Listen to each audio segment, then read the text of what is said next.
Shavuot Parashat Vayera. J'aimerais déjà remercier toutes les personnes qui se sont manifestées la semaine dernière sur Facebook et ailleurs pour me souhaiter mon anniversaire qui était après Shabbat.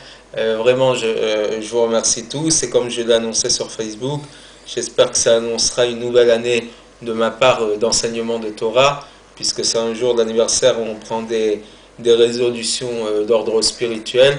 J'espère qu'en ce jour de mon anniversaire, il y a une semaine, ça va me permettre de donner encore plus de force et de courage dans cet accomplissement personnel qui est d'enseigner la Torah sur les réseaux sociaux, Facebook, YouTube.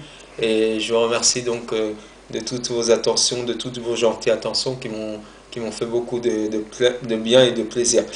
Et donc la paracha de la semaine, c'est la parachat Vayera, dans laquelle nous allons introduire un principe fondamental, le principe de Achnasat Orchim, de recevoir des invités, puisqu'Abraham Avinu a été prêt à demander à Kadosh Baruch Hu de se mettre quelques temps en retrait pour pouvoir aller accueillir trois invités qu'ils avaient la ressemblance de bédouins du désert et qui en fait étaient trois anges qui étaient venus lui annoncer trois choses différentes. L'un, l'ange Raphaël, qui est venu lui annoncer qu'il allait guérir de sa douleur de la Brit Mila, puisque nous étions au troisième jour, comme j'ai rappelé dans le cours de l'année dernière, le troisième jour après la Mila, le jour où la douleur, la blessure de la Brit est la plus forte, et donc où Abraham aurait pu aspirer au repos, et malgré tout, lorsqu'il a vu arriver cet invité, ces invités, il était prêt à surmonter sa douleur pour les accueillir, ce qui montre la chesed, la générosité d'Abraham Avinu.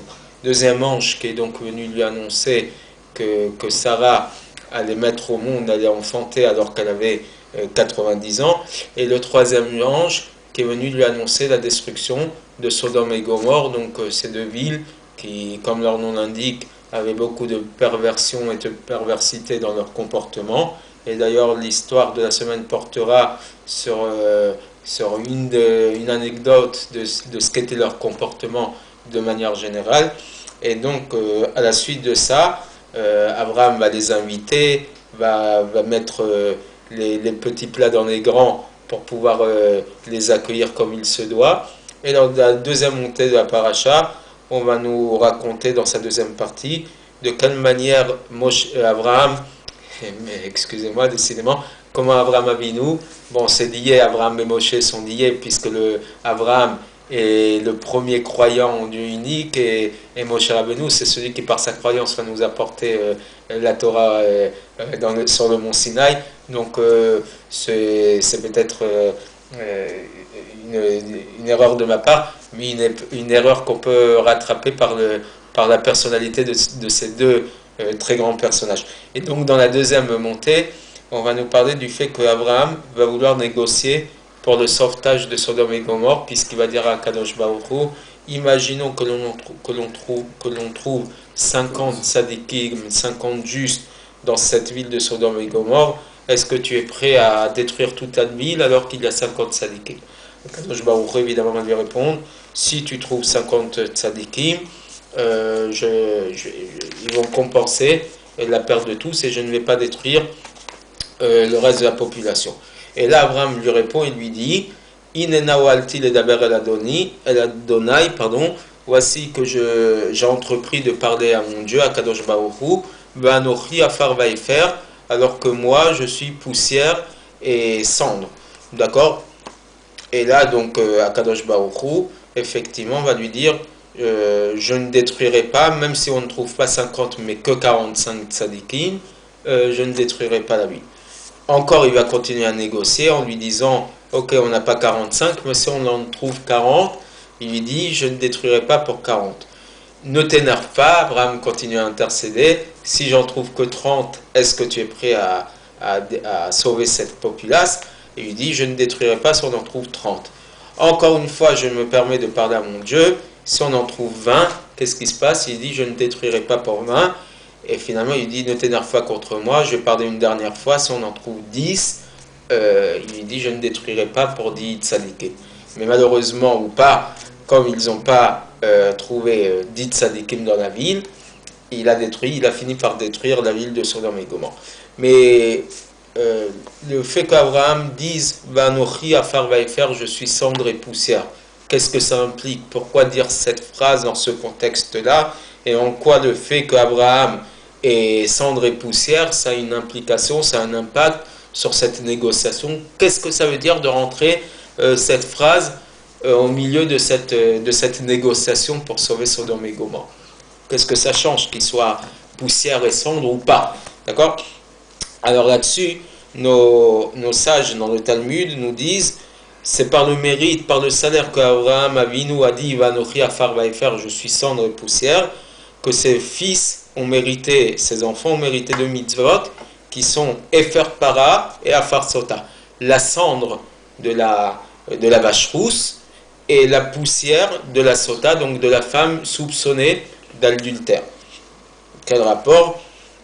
Alors, on sait qu'Akadosh Baruch Hu paye pour chacun le salaire de Mida Kenegal Mida, mesure pour mesure. Ça veut dire qu'Akadosh Baruch Hu, le salaire qu'il donne, correspond à la catégorie de l'action pour laquelle il est payé. Hachem ne va pas payer une... je ne sais pas, je n'ai pas d'exemple en tête, mais il va payer, il va donner un salaire pour quelque chose qui correspond à l'investissement qui a été mis sur l'action. D'accord? Je fais un investissement, par exemple, dans le Maaser, je donne 10% de mon salaire, Akadosh Baruch Hu, donc pour la dîme, Akadosh Baruch Hu va me payer en m'enrichissant matériellement. D'accord? Parce que Asher Bishul Shetit Asher, donne le Maaser, donne la dîme pour que tu t'enrichisses. Ça ne va pas m'enrichir spirituellement, cette mitzvah-là, c'est un enrichissement matériel. D'accord? Mesure pour mesure. Puisque j'ai investi d'une manière matérielle, je suis récompensé d'une manière matérielle. D'accord? Donc, dans le cadre de notre contexte, on doit donc dire qu'en plus que de la ressemblance verbale et grammaticale entre les paroles Afar vaïfer, poussière et cendre, et faire para, la cendre de la vache rousse, et Afar sota, et la poussière de la femme adultérine, il doit avoir non seulement un lien parce qu'au niveau des mots, c'est le même mot, mais aussi par le fait qu'il y a un lien essentiel entre les deux mitzvot de la paradouma, de la vache rousse et de la sota, femme soupçonnée d'adultère, et l'expression Anochi afar vaïfer, je suis cendre et poussière, qu'Abraham Avinu a exprimé. Est-ce que je me fais bien comprendre jusqu'à présent? Je vous interroge. Ça vous paraît clair? Abraham Avinu, il avait une qualité exceptionnelle, c'était son chesed, sa qualité de générosité et bonté. Puisque Akadosh Baruch Hu dit de lui, Abraham ou Avi. Abraham, c'est celui que j'aime, c'est mon aimé, d'accord? Parce que justement, il exprime du chesed, il exprime cette qualité de générosité, et donc puisqu'il est généreux, il est rempli de bonté, je le considère comme quelqu'un de bon, et donc je lui montre mon amour, ma bonté aussi à lui. Lui, sa qualité de chesed, elle se montrait d'une manière extraordinaire. Mais simplement le chesed, il peut s'exprimer par deux manières. Il y a un homme qui fait du chesed en se sentant supérieur à la personne à qui il donne du chesed, à qui il donne de la générosité, de la bonté. D'accord? Et donc il se sent lui plus riche, plus grand que la personne à qui il donne. Et donc par rapport à cette qualité de supériorité, il veut donner du chesed aux autres, de la bonté, de la générosité aux autres. Mais il y a un défaut dans cette qualité-là de chesed, c'est que justement, il y a un sentiment de supériorité, et presque c'est comme malheureusement ces personnes qui font des dons à la synagogue, mais avec un sentiment de supériorité, celui qui montera le plus haut pour qu'on dise, pour qu'on montre, voici c'est moi qui ai donné. C'est malheureux à dire, et ça va peut-être pas plaire à tout le monde, mais malheureusement ça existe dans les synagogues, ce sentiment de supériorité. Et ça s'appelle quelque part, c'est un sentiment un peu négatif. D'accord? Par contre, il y a du Milut Chesed qui vient par sentiment d'anava, de modestie, et quelque part de bassesse par rapport aux autres. Et donc, lorsqu'on a ce sentiment-là, l'homme veut donner d'autres. Pourquoi? Parce qu'il pense et il sent qu'ils sont plus importants que lui, et donc il mérite qu'il leur donne le peu de chesed qu'il peut leur donner. Le chesed qui vient de par cette qualité, ce sentiment de supériorité, elle peut amener même des directions négatives. On appelle ça chesed d'Ishmael, la bonté d'Ishmael. Ishmael aussi, il est généreux. Le musulman est assez généreux, mais il y a quand même un sentiment de crânerie, de sentiment de montrer, voilà, je te donne parce que je peux te donner, parce que je suis plus grand que toi. Et donc, il y a un caractère un peu négatif de ce côté-là. Donc, la gloire personnelle de pouvoir donner à celui qui est de moindre qualité que soi. Par contre, le chesed qui vient d'Abraham, c'est un chesed qui vient par anava, par modestie. Abraham, il se sent tellement en dessous des autres qu'il doit donner aux autres au-dessus de ses propres besoins personnels. Et donc, parce qu'il croit que les autres sont au-dessus de lui, il se sent obligé de leur donner, et il leur donne encore plus d'importance dans son implication de la mitzvah. Lorsqu'il fait la mitzvah, comme il va le faire avec ses 3 anges, il va se dépêcher, il va égorger trois animaux juste pour leur donner la langue de l'animal. Tout le reste de l'animal, quelque part, même si on ne le mange pas, mais le principal, c'est que la langue, qui est un des morceaux les meilleurs, les plus raffinés de l'aliment de l'animal, c'est pour pouvoir leur donner. Et donc, il va égorger un animal entier pour pouvoir leur donner la langue, parce qu'il ne peut pas partager une langue en 3, donc il va donner 3 langues à 3 personnes différentes. Donc, il va surmonter ses besoins personnels pour pouvoir faire du bien à son prochain. Cette bonté, cette générosité d'Abraham Avinu découle d'une modestie extraordinaire. Je suis cendre et poussière. Je suis tellement rien, d'accord, je suis tellement en dessous des autres qu'il mérite que je fasse preuve de considération plus qu'à la normale. N'importe qui vient se présenter à moi, il est tellement plus important que moi que je lui dois lui donner la valeur qu'il mérite, donc une valeur sous-entendue supérieure à la mienne. Et c'est pour ça qu'il a donné du chesed, il a exprimé sa bonté pour tout un chacun. Il a donné de tout ce qu'il avait à son prochain, et pour lui-même, il n'a laissé que le minimum vital, que des restes. D'accord? Lui, il se contente de très peu, mais pour les autres, il doit donner tout ce qu'il a en sa faveur. Cette bonté d'Abraham Avinu, elle s'exprime aussi par le fait qu'il était prêt à mettre en danger sa propre vie dans une guerre contre des rois très puissants, puisque dans la paracha de la semaine dernière, paracha de l'Artecha, on a raconté la guerre qu'il a fait en étant en association avec 4 rois contre 5 rois. Et tout ça pourquoi? Pour pouvoir racheter Lot, pour pouvoir libérer Lot de ce danger-là. Lot, son neveu, qu'il considère tellement plus grand que lui, alors que dans les faits, Lot ne peut même pas se mettre près d'Abraham, parce que il a un comportement largement moins grand que celui d'Abraham. D'accord, il vit au milieu des habitants de Sodome et Gomorrhe qui sont des gens mécréants et des Réchaïm. Oïla Racha, Oïlishreno, malheur au Racha, malheur à son voisin. Donc il est influencé par le comportement des gens de Sodome et Gomorrhe. D'accord, donc dans les faits, Lot, il est beaucoup moins grand qu'Abraham. Et malgré tout, pour pouvoir sauver Lot, il est prêt à se mettre en danger. Pourquoi? Parce qu'Abraham considère Lot au-dessus de lui-même. D'accord? Même ses besoins spirituels, il repousse pour son prochain. Puisqu'on nous raconte que les trois bédouins qui sont passés près de lui, il les a vus au moment où il était en train d'avoir un dévoilement d'Akadosh Baruch Hu. Dieu s'était révélé à lui dans la plaine de Mamré. Et lorsqu'il voit des bédouins, enfin, ce sont des anges, mais qui ont l'aspect de bédouins, il va repousser pendant quelques minutes Akadosh Baruch Hu pour recevoir ces bédouins-là. Alors que spirituellement, il n'y a aucune commune mesure entre la révélation divine et la présence de ces gens, et il va repousser Akadosh Baruch Hu pour pouvoir les recevoir. Bon, de là, nos sages nous disent que l'accueil des invités est plus grand que la réception d'Akadosh Baruch Hu, mais malgré tout, dans les faits, spirituellement, il repousse quelque chose de grand pour recevoir.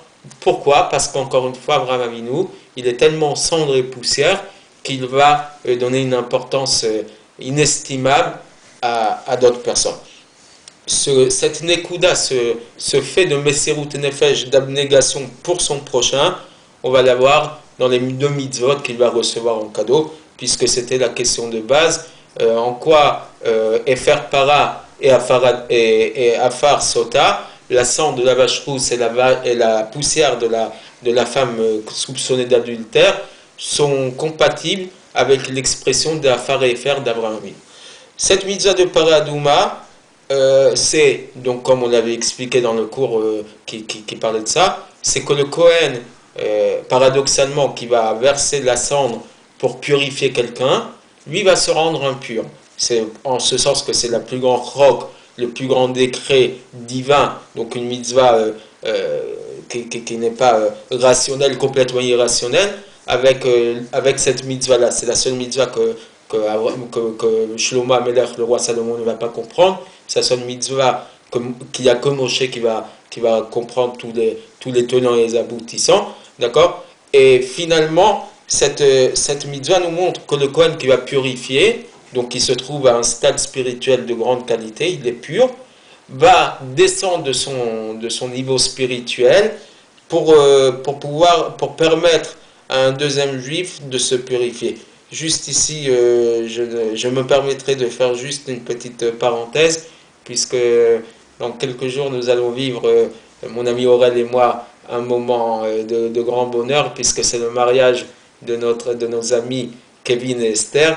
Je leur fais un grand bonjour, je leur souhaite un grand moment de joie. Et on dit qu'au moment de la Khatouna, au moment du mariage, de Khatan et la Kana, descendent de niveau.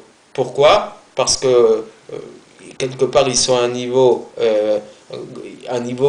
où ils peuvent spirituellement et même dans leur vie personnelle, ils sont dans un cadre assez stable de stabilité.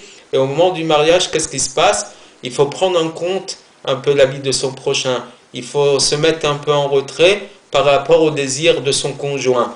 Et donc finalement, quelque part, on descend de niveau pour se mettre au niveau de l'autre. C'est pas que l'un est supérieur à l'autre à son niveau, mais étant donné qu'on doit faire des concessions, on doit faire des psharot, oui, et donc finalement on descend un peu de niveau pour remonter quelque part plus tard, pour stabiliser ce couple, mais dans un premier temps c'est une descente, une régression pour grandir plus tard. Et donc même si c'est un peu comme ce Cohen qui purifie quelqu'un d'autre, mais qui lui-même descend un peu de son niveau pour pouvoir purifier l'autre.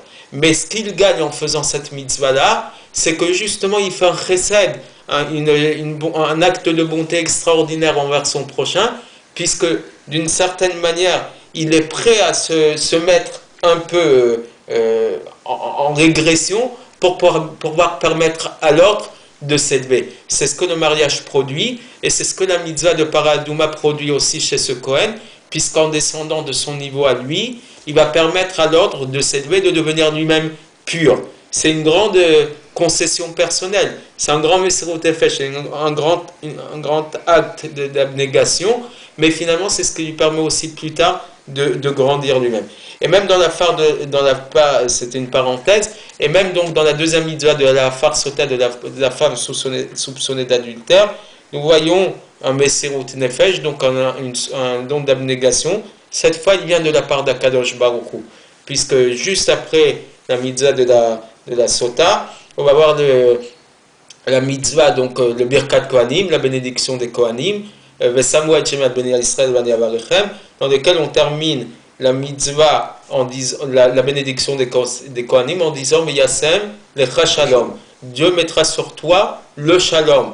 Donc Akadosh Baruch Hu, il est prêt à effacer son nom, il a ordonné d'effacer son nom de ce parchemin qu'on a préparé au moment de la femme Sota, d'effacer donc son nom avec de l'eau, et c'est par cette eau qu'on va faire boire la femme, et qui, si elle a fauté, bon, elle va exploser comme c'est expliqué dans le cours de la paracha de Sota, d'accord? Tout ça pourquoi? pour permettre entre l'homme et sa femme, entre les deux conjoints.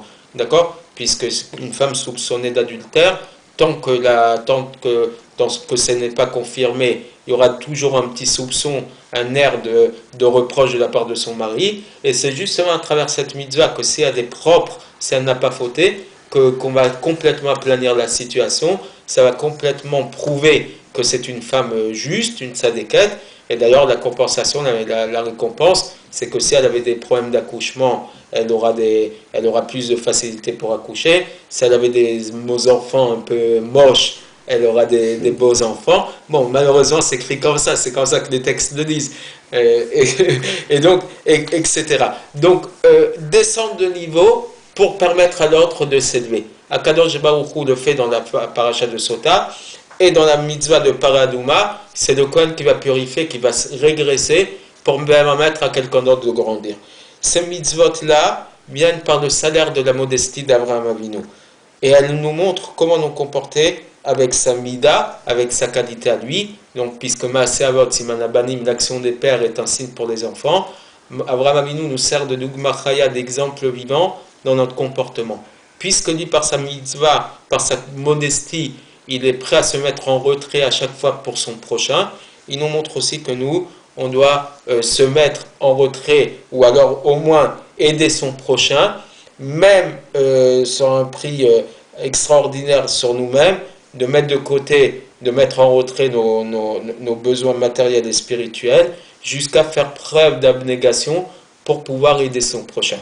On sait combien notre communauté est en difficulté ces temps-ci par les guerres que nos demi-frères font actuellement. On a lu dans la paracha de la semaine dernière de Lech Lecha qu'Akadosh Baruch Hu va bénir les enfants d'Israël, il va bénir les enfants d'Ishmaël, et les faits, les termes exprimés dans la Torah expriment les comportements des deux nations, de ces deux religions. Et donc finalement, nous sommes aujourd'hui, notre seule manière de compenser les difficultés, c'est justement de savoir nous aider les uns et les autres, de se mettre en retrait pour pouvoir faire plaisir à quelqu'un d'autre, et sachons le faire dans notre vie familiale, au niveau de nos proches, et même au niveau de juifs qui nous sont un peu inconnus. Et d'ailleurs, je terminerai par ça. Cette semaine, j'ai vu sur Facebook un acte de chesed, de générosité qui dépasse l'entendement. J'ai même mis ce lien sur mon propre mur parce qu'il m'a paru essentiel. Bon, c'est raconté en hébreu puisque ça se passe en Israël, où un homme s'est rendu dans un hôpital pour des gens qui attendaient une greffe de rein, et pour un inconnu, il a été prêt à offrir son rein, d'accord? Soit c'était deux religieux, c'était deux orthodoxes, mais pour quelqu'un qui ne connaissait pas, il a offert son rein, et ses propres enfants ont décidé qu'après leur mariage, lorsqu'ils seraient stabilisés dans leur vie de couple et qu'ils auraient des enfants, ils offriraient eux-mêmes des reins pour des personnes qui leur sont inconnues. D'accord? Ce sont des actes des mitzvot de très très grande qualité, donnés pour son prochain, donnés même pour un inconnu. Et je pense que même si on n'est pas au niveau de pouvoir faire du même chesed que celui d'Abraham ou que celui de ce juif, on est quand même en mesure d'aider quelqu'un qu'on voit être dans la difficulté. Donc je vous invite à tous et toutes à faire cette mitzvah. Simplement pour terminer encore, nous sommes dans la semaine de la Hidoula de Rachel Imenu, notre matriarche Rachel. Excusez-moi, je suis un peu long, mais c'est une date qu'il est important de marquer. Rachel Mevakal Banea, Rachel implore pour ses enfants. Je suis sûr que de là où elle est à Bethléem, elle est en train d'implorer à Kadosh Baruch Hu de nous amener la Géoula, de nous amener Mashiach. Espérons que ce soit très rapidement par le srout, par le mérite de Rachel Imenu, par le mérite de la Hanava, la modestie d'Abraham Avinu, et qu'on puisse se retrouver toujours à être présent pour notre prochain, et jusqu'à faire venir le troisième Beth Amikdash par le mérite de la Beth Israël, et puisque c'est comme ça qu'il doit venir. Shavua Tov, et à la semaine, et à tout de suite pour l'Istar.